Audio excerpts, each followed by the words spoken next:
Do you have something to say? Are there people who want or need to hear from you? Have you always wanted to start a podcast but don't know where to start? Welcome to Resonate Media, where our mission is to amplify you. At Resonate Media, we focus on helping underrepresented voices and aspiring podcasters get started by providing equipment, expertise, and experience to help you launch a podcast. To get started, visit ResonateMediaPro.com. Don't let the confusion, complications, and costs of hosting, recording, editing, and distribution hold you back. The world needs to hear what you have to say. Resonate Media can help your voice be heard.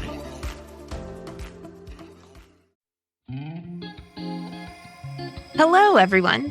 Welcome to All Things Episcopal, where we talk about anything and everything related to the Episcopal Church. This podcast was designed with young people in mind and as a space to learn more about the Christian faith with the Episcopal lens. So in traditionally Episcopalian greeting fashion, the Lord be with you. Hey, friends. Today on the podcast, I am joined by one of my new co-hosts, Hayley, and two other young adults. One is from the Diocese of West Missouri, and the other one is from the Diocese of Kansas. Glenn Green attends Church of the Redeemer in Parkville, Missouri, and she is also a young adult who serves in leadership there, but also serves on the youth leadership team at Redeemer as well. We also have Mason Weber, who is a young adult and attends St. Paul's in Manhattan, Kansas, which is part of the Diocese of Kansas. Glenn, Mason, welcome to All Things Episcopal. Hi. Hi. Glad to be here. So before we dive in, I was hoping that each of you could share a little bit of your story, how you found yourself among a bunch of contrite misfits known as the Episcopal community, some of your interests, and potentially an unfun fact about yourself. So something that is not super interesting, but still interesting. Who wants to go first? I can. This is Glenn. I am a cradle Episcopalian, which means I was born and raised in the Episcopal Church. However, with that, I grew up in a multi-faith household with my aunt being Jewish and my father being agnostic and not going to church at all. So I grew up getting to choose between going to the Episcopal Church or going to temple or just missing church and watching cartoons on a Sunday morning, which led to a lot of questioning of my faith and growing desire of figuring out what I actually believe. And as I grew up, I church hopped a lot, especially in college, and just realized that the Episcopal faith is really what I believe. I like our liturgy, I like our theology, and it is just a very comfortable church for me that I call home. And I guess an unfun fact about myself is that I play bass. And a lot of people don't know that because I don't tell people things that happen prior to my adult life. And so that's always a fun little tidbit about myself that I forget not everyone knows. I love that you just shared that. That's fantastic. Yeah. Mason, what about you? Yeah, I grew up in a Christian household in a lot of different denominations. Every time we moved, we went to a new church, so it was kind of all over the place. But definitely in middle school and high school, I started having questions, wanting to be more serious about my faith, and people couldn't give very good answers. It seemed like the adults didn't really know why they believed what they did. That made me kind of suspicious. I also unfortunately got shamed out of a youth group or two for being LGBT. So it was like, all right, let me look other places. So I became agnostic for a while. When I was in college, I was still agnostic, and I started studying world religion, and which is extremely interesting. Once we got to the section on Christianity, I felt like, okay, I can, come back to this with a more fresh perspective. I know more now. I'm kind of away from some of the emotional baggage of it. And I really fell in love with it. It made so much sense. I was like, I need to know more about this. So through learning more about church history and like early church theologians and things like that, I was like, I need to know more about sacramental churches, about more liturgical denominations. So there were a lot of prayer and books and Reddit forums. I ended up here. Interests, fun things about me. I'm about to go back to college actually to study social work, and I like playing video games. It's pretty basic, but very fun. An unfortunate fact about myself is none of the cats that live in my apartment are mine. And so when I move, I don't get to take any of them with me. Oh, we mourn with you. It's a sad fact. That just means you have to get a cat of your own at that point. Yeah. That's the plan. We'll see. Oh, Now, Hayley, I know that you shared a little bit of your story on our previous episode, but since you're still new to the podcast, would you mind sharing like the Cliff Notes version of it real quick? Yeah, absolutely. Similar to Glenn, I'm a cradle Episcopalian. I've grown up in the Episcopal Church my entire life and in the Diocese of West Missouri my entire life. I was raised by the youth program in West Missouri and am now involved with the youth program at Christ Episcopal Church in Springfield, Missouri, and also on the diocesan level with children and young adults, and I'm loving it. So that's a little about me. And I love getting to work with you, Hayley. It's fantastic. And Glenn. And then occasionally with Mason at camp when I'm hanging out with my Kansas folks. The best. So very much like our last episode, we're an even split between those that have been raised in the Episcopal Church as well as those that have found a home in the Episcopal Church, which I think is fantastic because all four of us, regardless if it was finding a home or being raised in the Episcopal Church, we find so much beauty in this community that is equal parts Reform and Little Catholic C. So what for you all first makes you want to stay in the Christian faith at a time when we see this almost like a mass exodus of people who are like Gen Z and millennials leaving the church? And then second to that, what makes you stay specifically in the Episcopal Church? And I know you have kind of slightly touched on that before. So Hayley, if you don't mind starting us off, that'd be great.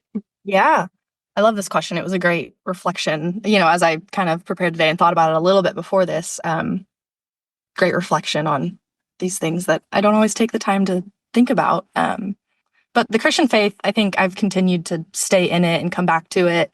It's something I lean on as like a foundation of hope and understanding throughout many chapters of my life, throughout all the chapters and writing all the different waves of life.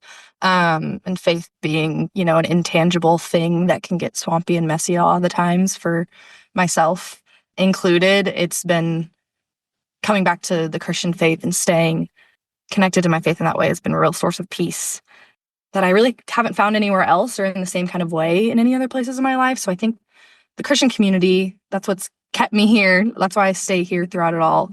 It's definitely a choice to stay too, like you said, as there's kind of a mass differing of, faiths or like leaving the faith. I think it is really a choice. It's not always easy, but for me, it's always been kind of natural in the foundation of who I am. And similarly with the Episcopal Church, I think it's the community, the people. I think about a lot of the people in my life and the memories I've made in the Episcopal Church, and I'm better for all of it. And so I think I stay because it's made me who I am in many ways and also has enhanced my life in a lot of ways and continues to do that. And, the magic of our tradition and liturgical common life gives us that, like common language anywhere I go. There's been so many times I've run into other Episcopalians that, you already have these little things that you can connect on. And I value that community so much. And it's supported me as I've explored my faith and provided me with resources and, again, that tradition to, build on as a foundation. So I continue to find a home here and all the different chapters of life and love it. I love that so much, because it echoes this theme of you can't be Christian alone. While your faith is your own, you are shaped by those around you, but also the liturgy, the work of the people shapes us collectively together. So As I think about it, I think like, the closest thing to like faith being tangible is like worshiping with one another. And I specifically love that so much about the Episcopal Church. It gives us those kind of tangible things to share together. Yeah. Glenn, what about you? This is such a fun question. Mostly because I've been through some journeys. I would say why I stay in the Christian faith is truly because I have seen and experienced like God's work in my life. And I went through a point, I call it my Job year, because it was one really bad thing after another. And it just kept piling on my sophomore year of college. And at that point, I was part of 3 different denominational student ministries and working at a church camp and everything. And it just, my community fell apart everywhere except for the Episcopal Church. And it got to the point where it was like, I know God's real and I know like God is here working somewhere, but man, this sucks. Like the like rawest form. And I sat there at like 11:30 at night one night after a worship service in a Methodist / non-denominational student ministry. And I sat outside and was like, I don't even know what my next steps are, because I'm really tempted to just walk away and leave the church because of how bad that year had been. And I was praying about it, and God was like, go back to the Episcopal Church and be with the community that takes care of you, and you'll be fine. And it was really hard to come back in and like go to my friends who knew I was in 2 other student ministries and just lean on them and all of the drama and chaos that was going on in the non-denominational faiths.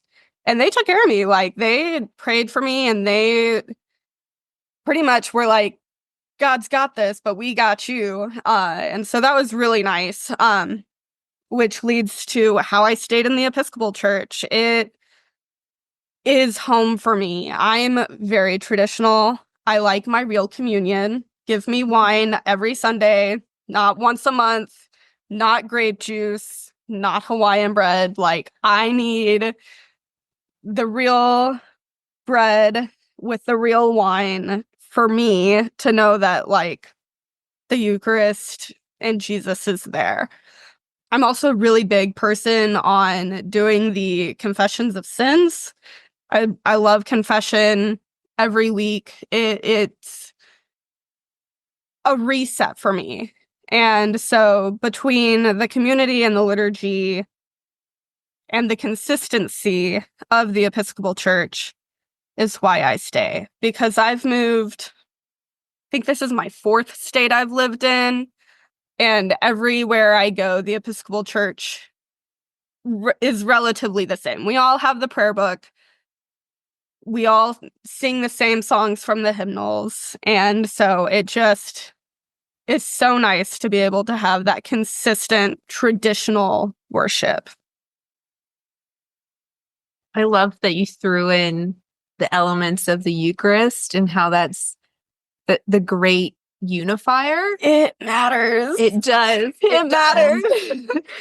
I had a couple of friends in seminary call me the Eucharist girl because some of our listeners may know this. I was originally discerning in the Presbyterian Church USA, and then I had received Holy Eucharist for the first time in like 500 plus days. And the last time I had received before August of 2021 was the day of my wedding, which was an Episcopal service. And there was just something about hearing the College for Purity that,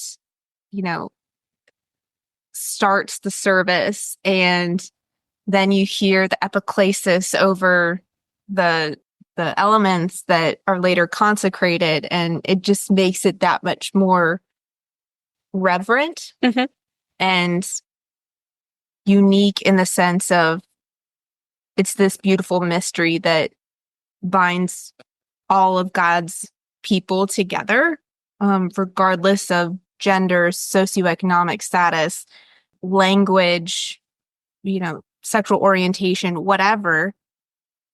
It is a meal to celebrate, to remember, and to reconcile and make us all whole. So I love, love, love that you brought that up on so many levels. I could go on and on and on about that. So I'm going to digress. Mason, what about you? Somewhat similarly to you, Glenn, I definitely stay in the Christian faith because I have experienced God's presence before. I definitely did as a kid, or in middle school at least, but I was really struggling to come to understand what that really meant. And even through the entire time that I was agnostic, I never became atheist because I was like, I know there's something. I just don't know what it is necessarily. But I was holding on to this experience that I had when I was going through a very, very hard time in, I think, freshman or sophomore year of high school. And I was like, I know that God was taking care of me in that moment. Like, I felt it, I prayed, and he was there. And so that has to mean something. And that's what I was just searching for, what that meant for quite a few years. When I was looking into Christianity again and the sacraments and everything, that concept was so wild to me because I grew up in churches that didn't have sacraments. It was just memorial ordinances. So you still did communion, but it didn't really mean anything. It was kind of just a memorial of the Last Supper. And when I went to a holy hour where you meditate on the Eucharist and what that means, I had never done that before. And that is the time that I felt God's presence in that same way. Again, for the first time in years, I was like, this is real. This is something important. I can't ignore this. And the next time that I felt that way is, so pretty soon after that experience, I started taking confirmation classes to get baptized at the Easter Vigil. And so right after I got baptized and I took communion again for the first time, honestly, I think that experience changed my life. I was like, this is where God has been leading me. This is where I'm supposed to be. So I guess that kind of fills in both why I'm here in the Episcopal Church and Christianity in general. But I think more than just that, just the way that Jesus just is and how he loves us and how he is not really, like, he doesn't settle. He's like, no, you can always be better. You can always take care of yourself more. You can always take care of other people more. And sometimes the more is actually less. It's, you need to back off yourself. You need to relax more. And just that, and how people's faith have inspired the biggest social movements throughout history. And as someone going into social work, I learned a lot about the history of social work and human rights movements in the United States, at least, but also in other places in the world. And the leaders of all of these movements stay strong because of their faith. They know that they have to do it because in their baptism, they promise to respect the dignity of all human beings and to spread the gospel. And I just can't ignore that. So I have to be here. I love that you touched on baptism and the baptismal promises that not only are made for us sometimes at infancy, but also the ones that we make as adults consciously. I've said this before, that being a baptized Christian means that there's a social implication to the Christian life. And we have to think about that in order to uphold those baptismal vows in our day-to-day life. Mm-hmm. I think frequently about, I'm really terrible about this. So talk about confession.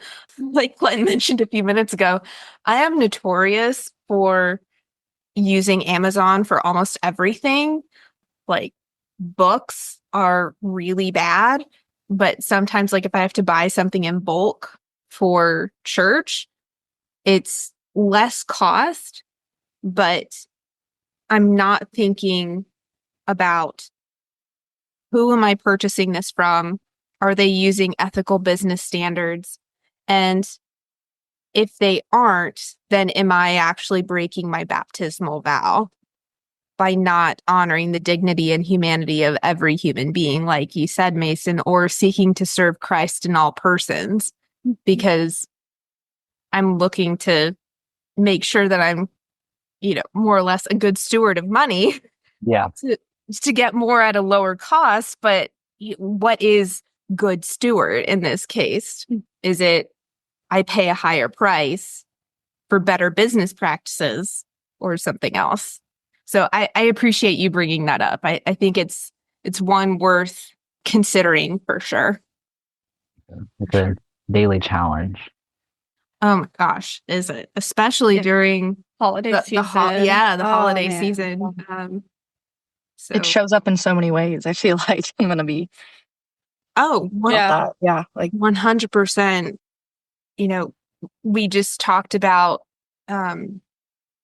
confession and changing the mind of sorts. And because I'm a church nerd, probably amongst fellow church nerds right now, I took a look at the lectionary readings for this upcoming Sunday. And while there is this unofficial theme of peace, I oftentimes wonder, what is the true peace that we're talking about? And I think it requires us to repent of sin in order to get the true peace, which is Jesus Christ, to change our ways and say, yes, I choose to give my heart to Christ. Yeah, so welcome to my little TED Talk on that one. So thank you both or all three of you, I should say, for sharing about that. So I met Glenn and Mason about a year and a half ago. Glenn at a youth event and Mason at Mega Camp. Although, Mason, do you remember meeting me at Mega Camp 2 years ago? I don't know. You were swamped with some small children. When I met you the second time, you seemed really familiar, but I couldn't quite place where you were from. So, sort of. I can completely understand that because there are a lot of people at Mega Camp, hence the name Mega.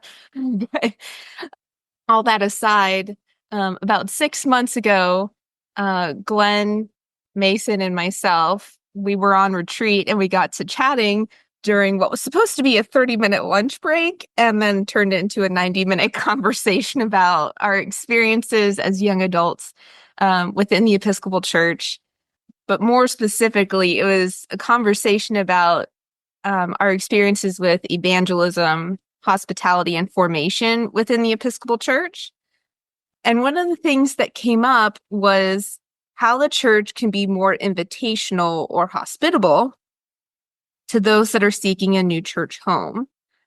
So even though we are almost evenly split between cradle Episcopalian and those that found a home in the Episcopal Church, I'm curious for, all of us here, what you would recommend that church leaders or church goers, be it ordained or lay, consider doing as it relates to being invitational and helpful to newcomers.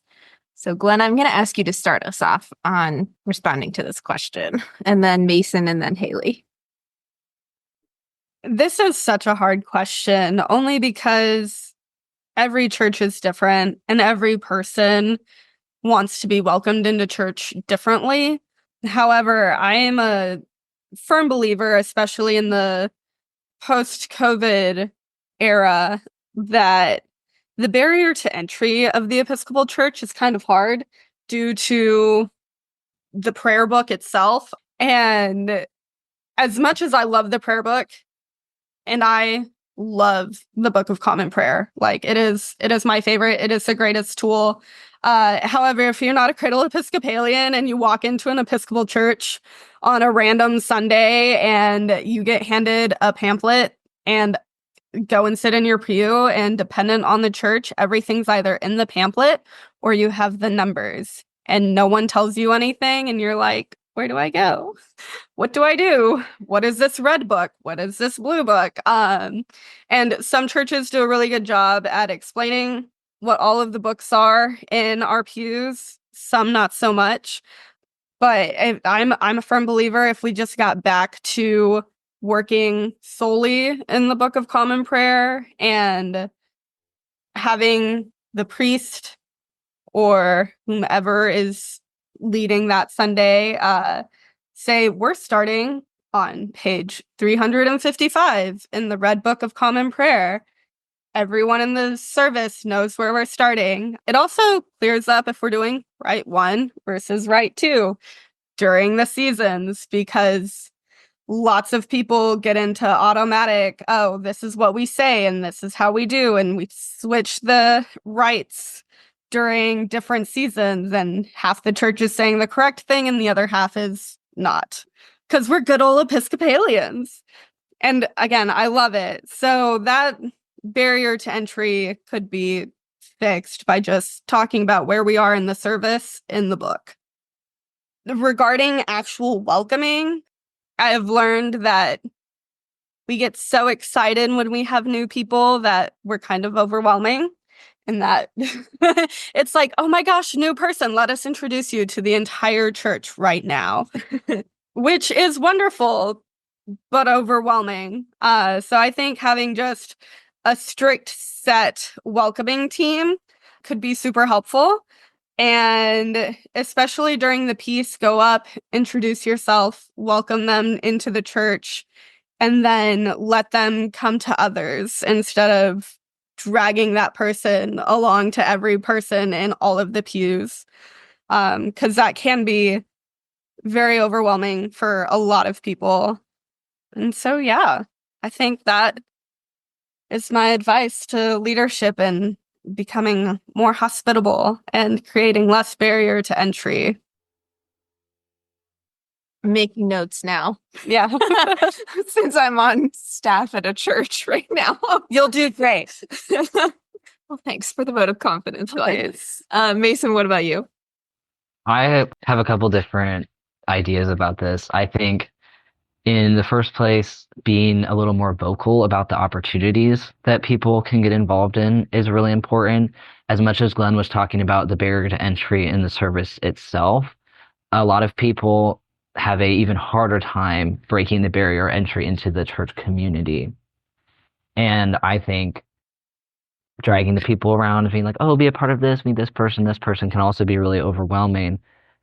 But having it just be more known and more often talked about, the different internal ministries and small groups, Bible studies, that type of thing, but also and especially the outreach groups and programs that you have going on. If you run a free meal, if you do a clothing drive, maybe there's a lot of members of the church that are on the board for a community organization. Those, I think, are all really important things for people to see. One, that they are able to be a part of the community in a meaningful way, and two, that the church cares about the community and is living out what it's saying, practicing what it's preaching. But on top of that, I think we cannot put all of the welcoming and inviting on the clergy and on the welcome team, though those are very important positions. According to statistics, over 83% of people that join a church join because they were invited by a friend. If you're invited by a friend, you already have somebody there to explain the service to you, ask questions to, they know your comfort level. they know what you're interested in. People, Episcopalians in my experience, but also lots of other people, terrified of this. Hate inviting people to church. Don't like talking about it.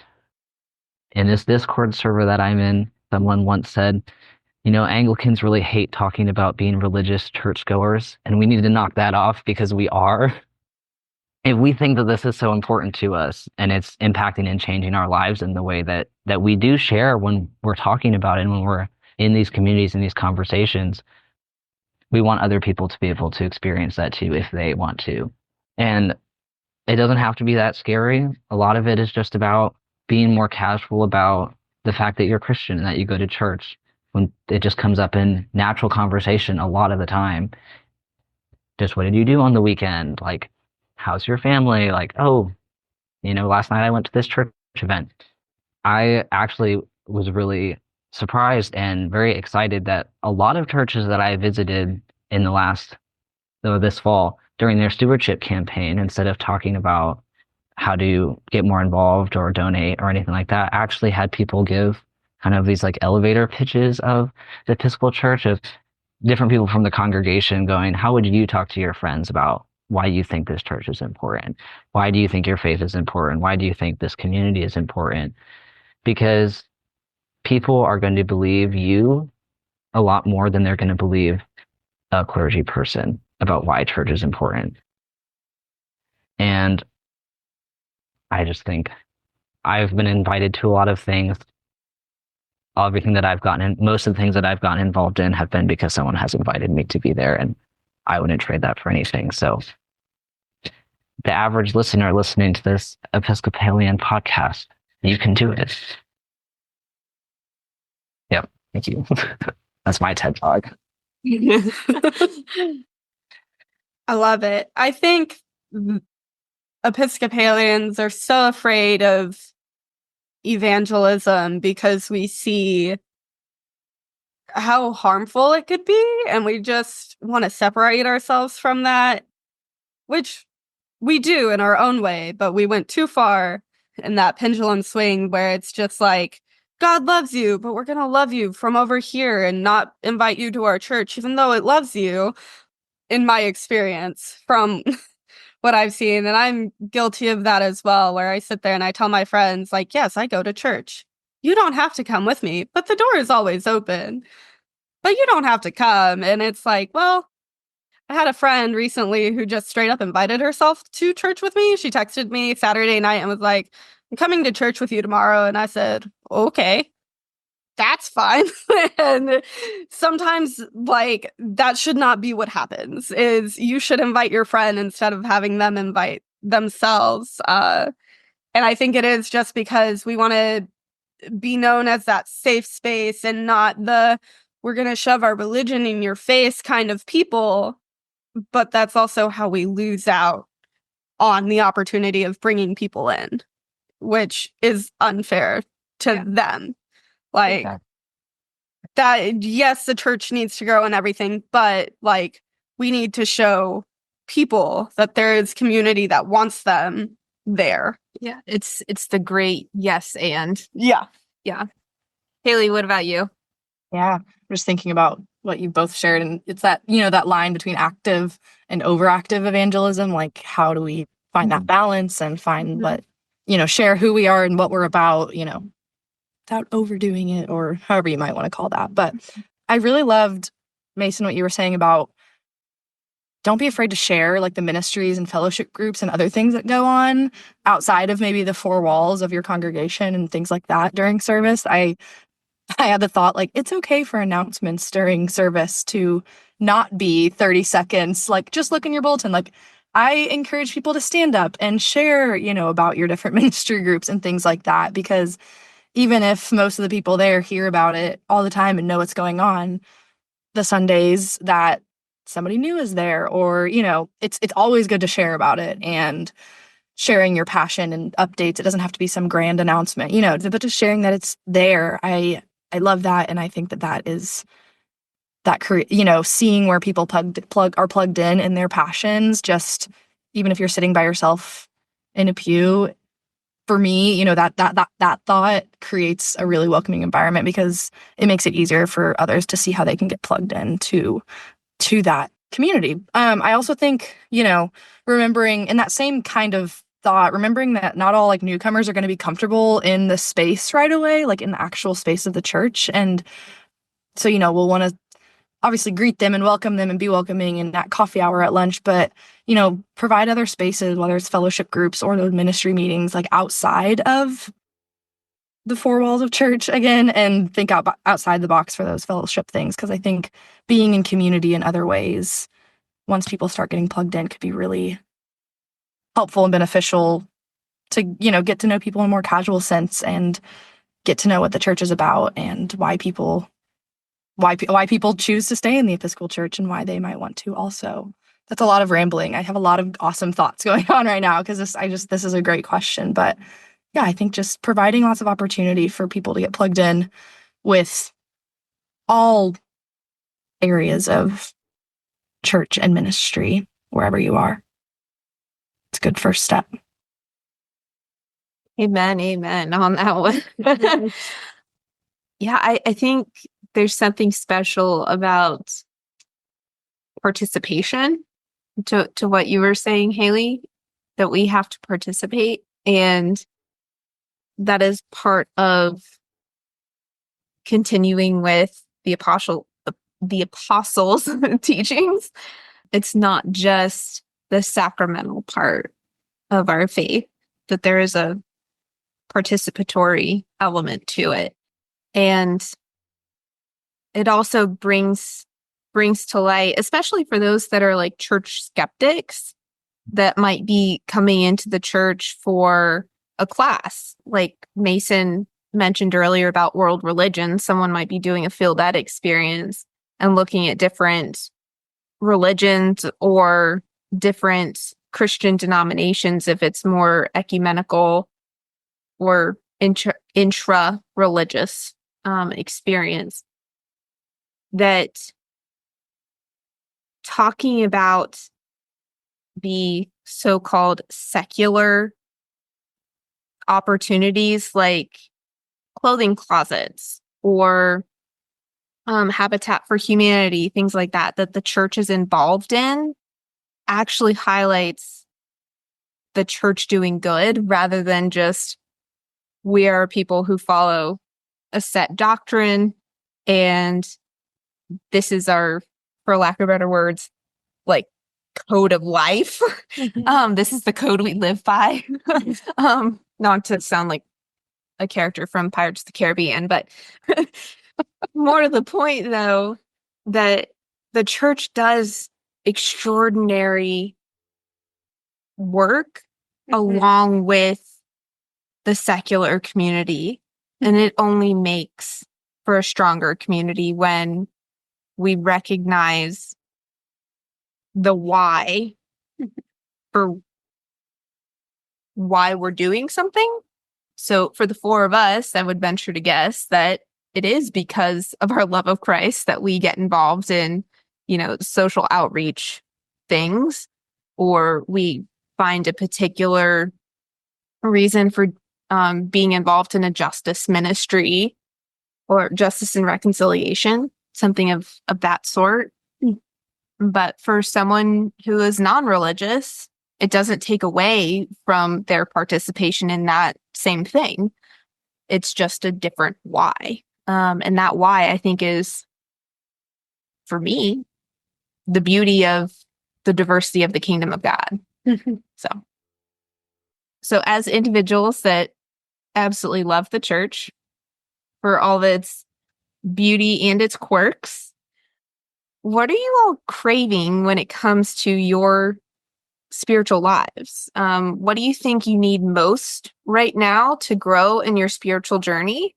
And I like asking this question during Advent because it typically is a quieter time, a more reflective time, kind of similar to Lent, but it's a little bit shorter. So Mason, would you be willing to start us off, and then we'll go Hayley and then Glenn?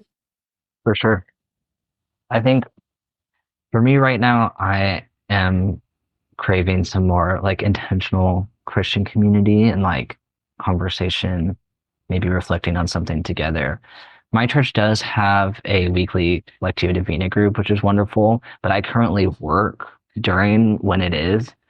And so I haven't been able to, and I really, really miss it. I just think having a group like that or like life groups or any of those other type of groups, for me at least, are so important to be able to talk with people about the things that you're going through in your life and have people be able to pray for you, but then also to be able to talk about it in kind of a Christian perspective is a pretty unique thing that is sometimes hard to get outside of those groups. I had a very similar train of thought, Mason. I mean, I think that when I think about what I could use and need most right now, it's that time and space with, I think specifically young adults too. To build community and have open and honest conversations about, our experiences, how God's showing up in our life, our faith journeys and things like that. I feel like I've got a glimpse of what that's like. We have a growing young adult community at Christ Church specifically, but also in the diocese. And the more time I've spent around people like all of you, wonderful other young adults, like walking similar and also very different journeys, just those conversations and that low pressure time to just chat and maybe even weave in and out of those deeper, more spiritual conversations to also just building relationships with one another. I think exactly what you were saying, Mason, is what I'm craving right now. Even more of it. What about you, Glenn? We are all on the same page, truly. And I am in the same boat as Mason. Our women's Bible study happens in the morning during the week, and I'm at work, and it's really hard missing that because I love Bible studies. I love getting together and like sitting around a table and just talking to others about what they see in the Word of Christ and what's going on in their lives, and just that real true community outside of the actual worship service, and being able to build those relationships and get to know everyone in your church on a much more relaxed level. So yeah, just the ability to have different adult formation, learn about one another's journeys, and I will never say no to more young adult events because I love doing stuff with other young adults. I like my kids, but man, having a conversation with another adult is so nice. I hear you. Yeah. I hear you. Like the three of you, I too crave that. And that sounds kind of ironic considering I work in church and I'm discerning to ordained ministry right now. Because some people might think, Claire, how much more church could you want than that? All of it. Right? Yeah. All day, every day. No, I was actually reminded of something that my professor for discipleship and formation said my very first week of seminary, like 3 years ago. She said, your first responsibility is your Christian life. The second is to your call, be it, church leader as, a lay person or church leader as ordained person. But your first call is to your Christian life, your baptismal life. And while some might think it would be hard to lose sight of that while discerning, because you're around scripture all the time, you're having these meaningful conversations, having that space to dig deeper into the wonder and curiosity of a spiritual life when you are not the primary facilitator for it is completely different. So right now I'm discerning to become a member of Daughters of the King. And that has been so life-giving for me because I am not responsible for facilitating that at all. I am simply there to be nourished as a baptized Christian. And I'm finding that it's enriching my life like tenfold. And it's helping me understand, interestingly enough, a little bit more about my discernment to ordained ministry, and reminding me of that first call to my baptismal vows and the baptized life, which I think is pretty cool. So yeah, I'm just like all about church right now, but at the same time, taking a back seat to the facilitation of developing a spiritual life, so to speak, for someone else to grow. Rather, I am growing. Does that make sense at all? It makes sense. Totally. Yeah.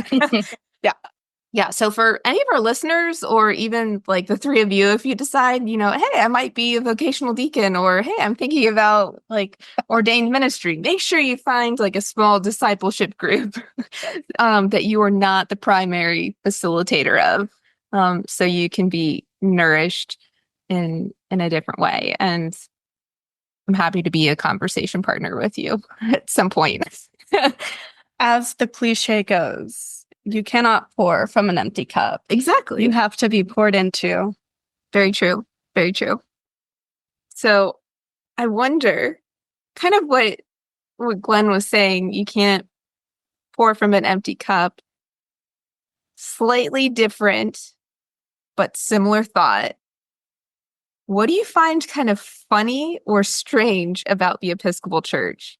Like, however you want to answer that. And Mason, if we can start with you again, I'd love for that to happen. I think one of the most kind of funny and interesting thing that I've experienced that I first thought was maybe just a local thing, but as I've met more Episcopalians from different places, it kind of is a wider thing, that people are a lot more willing to have deep conversations with you about theological differences than they are about service style. People will die on the hill of right one or right two, but if you want to be like, I'm really struggling with this theological concept, all day we can talk about that. No hard feelings. Very different from the churches I grew up in. Very true. Glenn, can we start with you? Yeah. Or can we continue with you? Yeah. That's so funny that you say that, because I'm one of those people that will die on that hill sometimes. I grew up going to a very low church. I did not know chanting and singing of prayers and incense and all that jazz was a thing until I had gone to a winter retreat at a different Episcopal church, and they started singing their prayers, and I was 14 or something at the time, and I was very confused because I had spent the first 14 years of my life not singing, and I was sitting there talking, and everybody was like, la, la, la, la, and I was like, okay.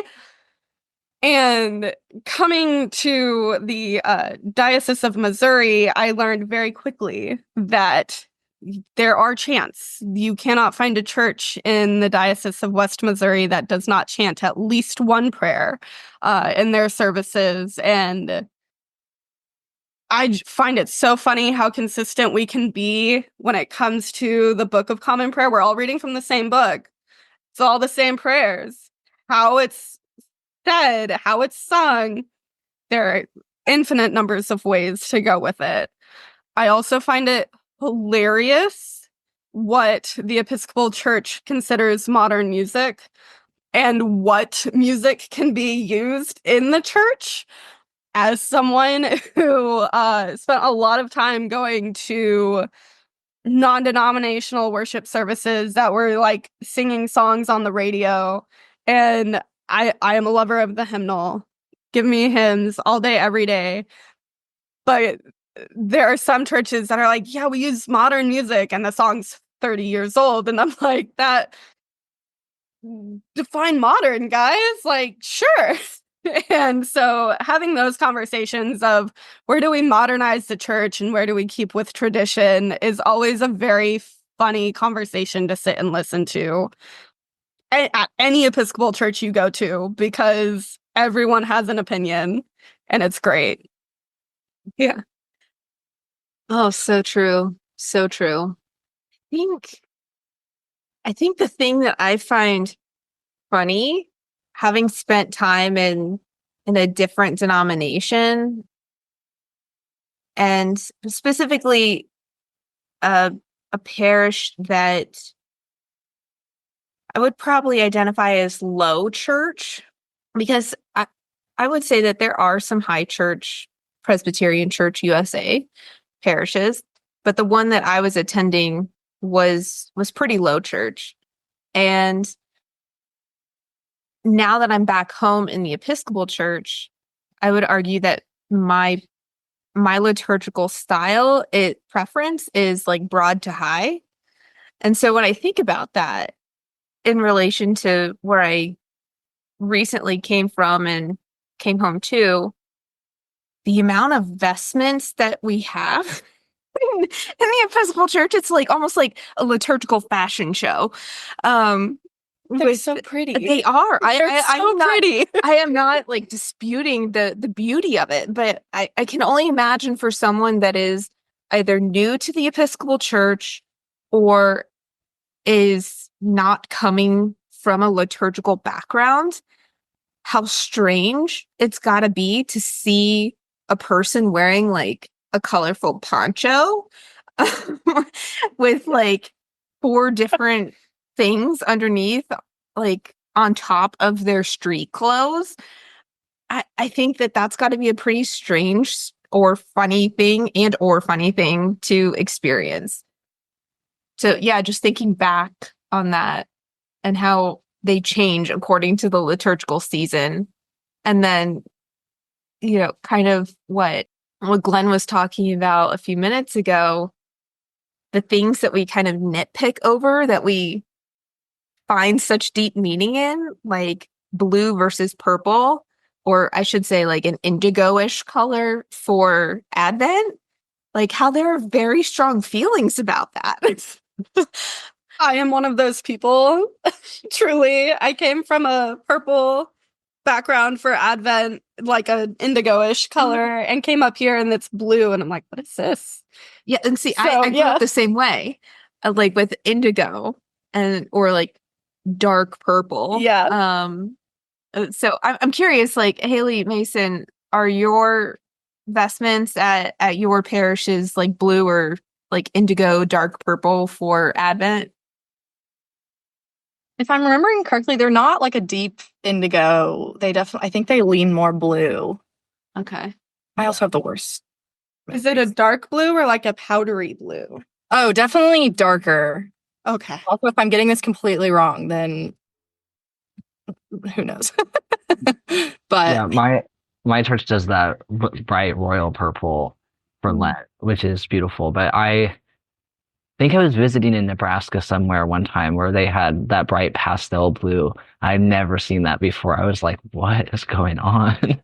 Yeah, when I got to the cathedral my first year, I think that was fall of 21, like October of 21. And by the time Advent had rolled around, when I saw the vestments come out, I was like, that's like Smurf blue.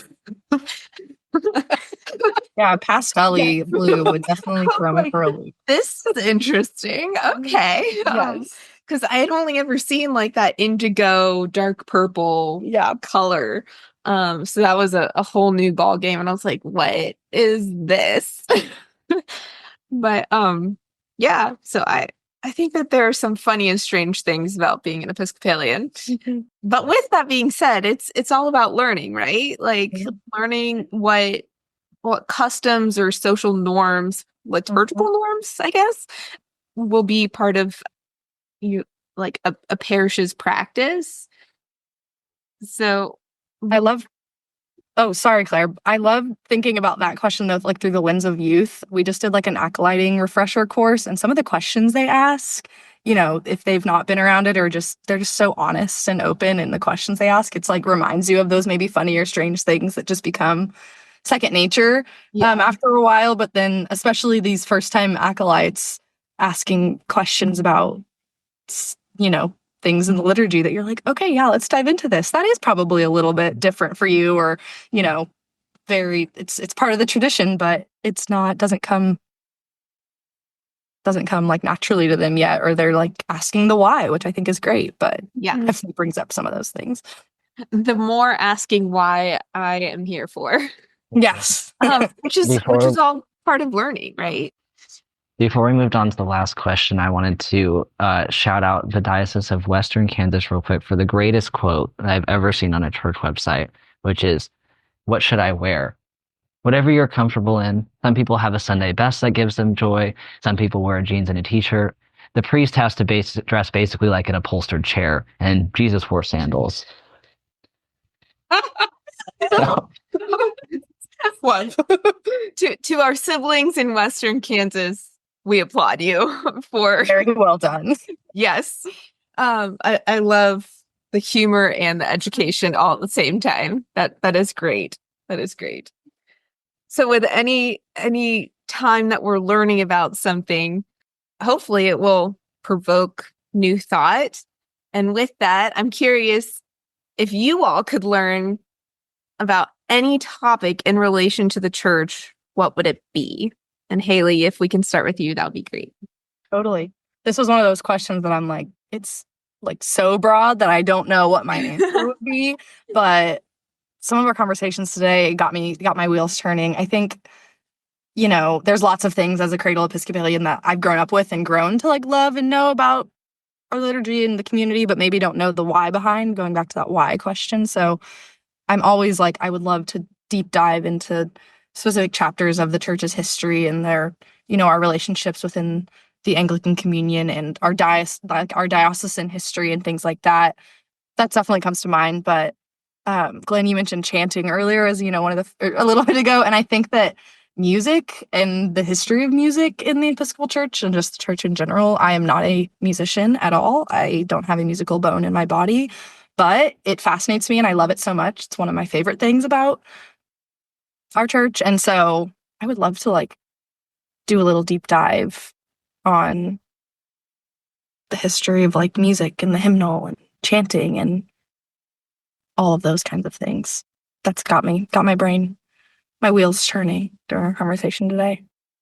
You have my wheels turning, which is potentially dangerous that I'm thinking about this like in the middle of Advent, thinking, Kenny could come on and then Luke is the organist. I know. Well, music. Yeah. So cathedral. Yes. I was going to say, I should mention that. Yeah. Kenny K back at Christ Church. He's the director of music and youth ministries. So like I work very closely with this director of music. He's very talented and we have wonderful choirs and I love soaking it all in, but I'm like, there are so many things that just go over my head that I just, love the beauty of the music, but I'd love to learn more. Samesies, friend. Samesies. Mason, what about you? Any topic that you could learn about? For sure. I think with me going back to college pretty soon, getting back into social work, I have been really interested in, because I believe in my intro to social work class, I had mentioned this earlier, I believe we touched on how it was a lot of Christian societies and missionary societies that began social services in the United States. And so I think that would be super fascinating to learn more about how these organizations got started, what they did, how it changed, the whole culture and then how that relates to, modern charitable work and the things that the church does now. I like it. I'm thinking like Dorothy Day. Yeah. Glenn, what you got? I think truly a topic in relation to the church. I would think just like how we can work with other churches together. like really branching out. Yes, to the lay community, because that's very important, but like churches, big C as a whole, are diminishing. And if we want to broaden our reach, we need to work together. And so we can work hand in hand with the community around us. I like it. I like it a lot. I'm always team interfaith ecumenical. Like cooperation. I'm here for it. I'm here for it. I don't know. For me, I think would be fascinating to learn more about would be like how AI is impacting our faith. And, you know, because we have things like ChatGPT and people are using that for everything. So it's almost like, well, if I can just ask ChatGPT something about faith, then I don't need to go to church because it's a hard and fast answer, which is, I mean, that's very much generalizing there, but I think the concept still applies that we're so hungry for a quick and easy answer for things, but that's not how God designed us to be. And there's a reason why there's a revealing in small parts, and it's not done in one fell swoop. You know, the journey from the incarnation all the way to the resurrection, it's approximately 33 years and then some. So, yeah, I think AI in its relation to the church and how we're still grappling with science and faith, and how we make space for both and say, actually, they're complementary. So, yeah, I think that would be it. Well, friends, we have come to the end of our conversation. Hayley, Mason, Glenn, thank you so much for sharing your stories, your wisdom, your insight, your energy. The church is better for it. And I love you all. Like, you're just fabulous human beings. Oh, got you. We love you. Yes. Thank you for hosting us. Thank you. Oh. So before we go, because we are a people of the prayer book and we love a good prayer, I thought I'd close this out with the prayer for young persons found in the Book of Common Prayer. It can be found on page 829 for our listeners if you want to open it up there, or for those of us that are on the call right now that want to read along. The Lord be with you. And also with you.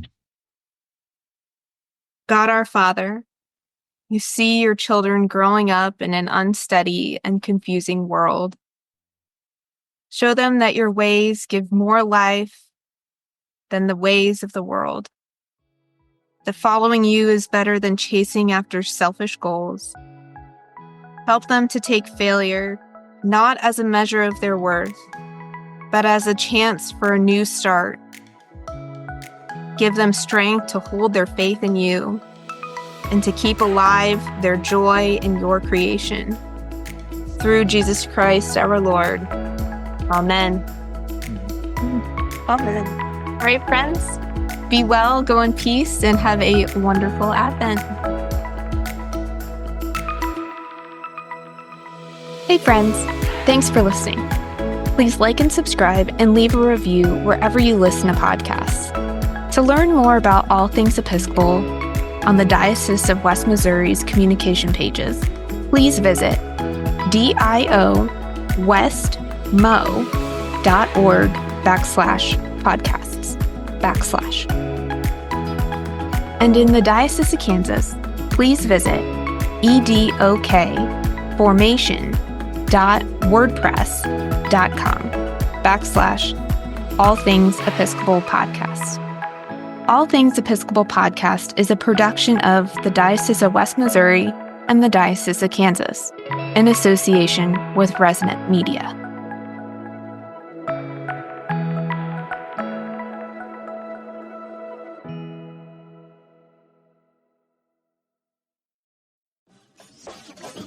Looking for fresh ideas to lead your church in today's changing world? Check out the Future Christian podcast. Each episode features pastors, authors, and faith leaders sharing practical wisdom on ministry, technology, and tackling challenges like pastoral burnout. Whether you're a pastor, church leader, or passionate about your faith, we're here to inspire and equip you for impactful ministry. Listen now on your favorite podcast platform.